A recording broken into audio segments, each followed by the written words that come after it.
मुझे पता है हालात बड़े टफ़ हैं, लेकिन उसके बावजूद जब मुश्किल आ जाती है तो उसमें से निकलने के लिए इंसान को सब्र का दामन थामे रखना पड़ता है। और दूसरा ये है कि कोशिश करनी पड़ती है। फिर मैं पहले भी कई दफ़ा अपने व्लॉग्स में कह चुका हूँ कि क्राइसिस जब आता है तो फिर क्राइसिस की मैनेजमेंट करना बहुत इम्पॉर्टेंट होता है। और वो जो मैनेजमेंट होती है वो स्टेज बाय स्टेज होती है। दिल तो इंसान का करता है कि फौरी तौर पे किसी तरह से सिचुएशन जो क्राइसिस की है, बहरान जो है, उससे बाहर निकले, लेकिन उसमें आप stage by stage, step by step आगे बढ़ते हैं और इवेंचुअली अगर आप कंसिस्टेंट हैं तो फिर आप उस क्राइसिस से बाहर निकलते हैं। बहरहाल ख़बरें मैं तीनों आपसे शेयर करता हूँ, लेकिन उससे पहले एक छोटा सा वाक़या। भी थोड़ी देर पहले मैं अपने दफ्तर में यहाँ पर बैठा हुआ था तो मेरे एक अज़ीज़ हैं, वो कोई 3 दिन पहले उम्रे की सादत हासिल करने की गर्ज से सऊदी अरेबिया गए। तो मैं बैठा हुआ था दफ्तर में यहाँ पे, तो उन्होंने मुझे वीडियो कॉल किया। तो कॉल किया, मैंने कॉल अटेंड किया तो उन्होंने कहा कि मैं इस वक्त हरम शरीफ में मौजूद हूँ, खाना काबा के बिल्कुल पास।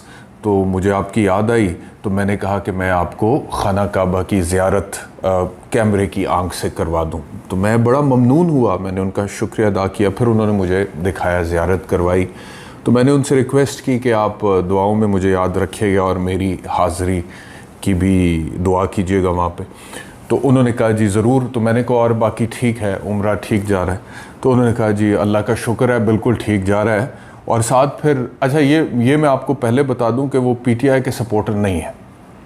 जिस शख्स की मैं बात कर रहा हूँ वो पाकिस्तान तहरीक इंसाफ का ना तो मेंबर है ना सपोर्टर है। तो कहते जी उम्रा बिल्कुल ठीक जा रहा है, लेकिन यहाँ पर मैं बड़े अजीब व गरीब मनाजर देख रहा हूँ। मैंने कहा क्या? कहते हैं कि यहाँ पे जितने भी ख़ास तौर पे पाकिस्तान से जितने भी लोग आए हुए हैं, बहुत बड़ी तादाद उनकी लोगों की ऐसी है जो खाना काबा के सामने खड़े होकर इमरान खान के हक़ में दुआएं कर रहे हैं और बड़ा दिल से दुआ कर रहे हैं। और कुछ लोगों को तो मैंने रोकर इमरान खान के हक़ में दुआ करते हुए सुना है। मैंने कहा जी अच्छा। कहते हैं और इसके अलावा एक और वाक़या आपको बताऊं कि मैं जब एहराम बांध कर खाना काबा की तरफ, मस्जिद अल हराम की तरफ जा रहा था, रास्ते में मेरी मुलाकात होगी एक शख्स से जिसका ताल्लुक़ बर्मा से था, बर्मा का मुसलमान था। तो उससे जब दुआ सलाम हुई तो उसे मैंने बताया कि मैं पाकिस्तान से हूँ। तो कहता है जैसे ही मैंने बताया कि मैं पाकिस्तान से हूँ तो कहता है उसने फिर इमरान खान के हवाले से पूरी एक तमहीद बांधी कि बहुत बुरा हो रहा है इमरान खान के साथ पाकिस्तान में। इमरान खान सिर्फ पाकिस्तानियों का तो लीडर नहीं है, वो तो उम्मत मुस्लिमा का लीडर है और 2-3-4 लीडर्स ही हैं उम्मत मुस्लिमा के पास। उसमें कहते जी उसने एक रजब तैयब उर्दगान साहब का नाम लिया, एक इमरान खान का नाम लिया, एक आधा नाम उसने कहा कि और उसने लिया। और उसने कहा कि ये अगर इमरान खान को कुछ होता है तो ये सिर्फ पाकिस्तान का नुकसान नहीं है, ये उम्मत मुस्लिमा का नुकसान है।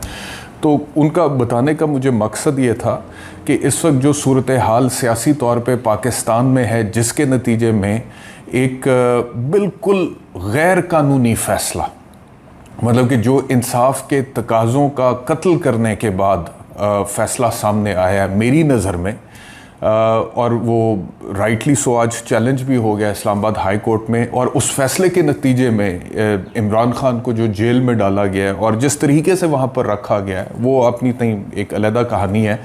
तो उस पर सिर्फ पाकिस्तान में जो लोग बैठे हुए उनकी नज़र नहीं है, पूरी दुनिया के लोगों की नज़र है। और ना सिर्फ ये कि नज़र है, अब उस नज़र के ज़रिए जो हर शख्स की अपनी एक राय है, उस राय के मुताबिक वो शख्स उसका इजहार भी कर रहा है। पाकिस्तान की हदूदों के यूद के अंदर तो आजकल ज़रा ज़्यादा ही मुश्किल है राय का इजहार करना।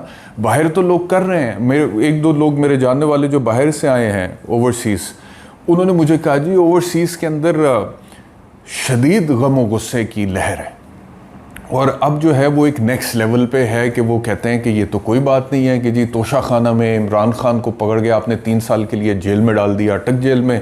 नवाज शरीफ को आप पूछते नहीं हैं, जरदारी को आप पूछते ही नहीं हैं, दीगर लोगों को, शाहिद खान अब्बासी को, ख्वाजा आसिफ को, जिन लोगों ने फॉर्म बी में डिक्लेरेशंस नहीं की हैं, उनको आप पूछते ही नहीं हैं।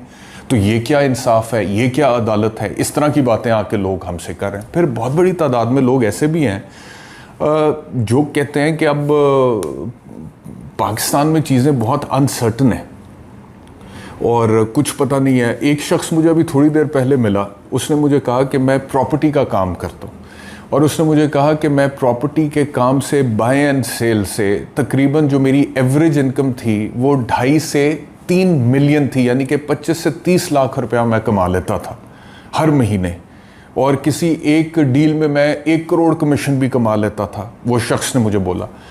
फिर मुझे कहता है कि लेकिन पिछले 6 महीने की एहतशाम साहब सूरत हाल ये है कि मेरा लाखों रुपए का खर्चा है हर महीने का दफ्तर का, लेकिन पिछले 6 महीने में मार्केट में इतनी मंदी है कि मैंने 6 महीने में 70,000 रुपया कमाया। तो ये मैशत की हालत है, तो मैं कैसे इस मुल्क में सर्वाइव कर सकता हूँ? जो मेरी सेविंग्स है वो सेविंग्स मैं तो साल एक में खा जाऊंगा, क्योंकि मेरे महीने का खर्च